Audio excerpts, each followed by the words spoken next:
नमस्कार,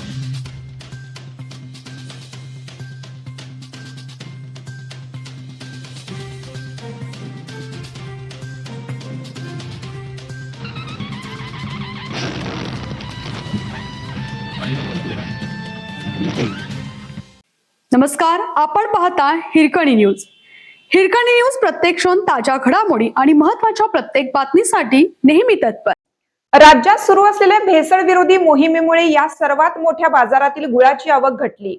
अन्न व औषध प्रशासनाचे आयुक्त तुकाराम मुंढे यांनी कारभार हाती घेताच भेसळयुक्त अन्न पदार्थांवर धडक कारवाई सुरू केली आहे. याचा धसका इतर व्यावसायिकांनीही घेतला आहे. यामध्ये सर्वाधिक फटका हा पुणे जिल्ह्यातील दौंड तालुक्यातील गुऱ्हाळ व गुळ उत्पादकांना बसला आहे. भेसळ आणि नियमबाह्य उत्पादनाविरोधातील मोहिमेमुळे दौंड तसेच सांगली परिसरातील शेकडो गुऱ्हाळांनी उत्पादन थांबवल्याने गुलटेकडी मार्केट यार्डातील गुळाची आवक मोठ्या प्रमाणात घटली आहे.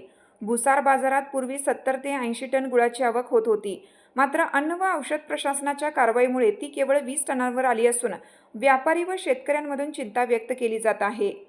पुण्याच्या गुळ बाजारात मुख्यतः सांगली आणि दौंड तालुक्यातून गुळाची आवक होते. मात्र ऊसाचे वाढलेले दर, गुळाला मिळत असलेले तुलनेने कमी भाव आणि FDA कडून सुरू असलेल्या कारवाईमुळे मोठा उत्पादनावर परिणाम झाला आहे.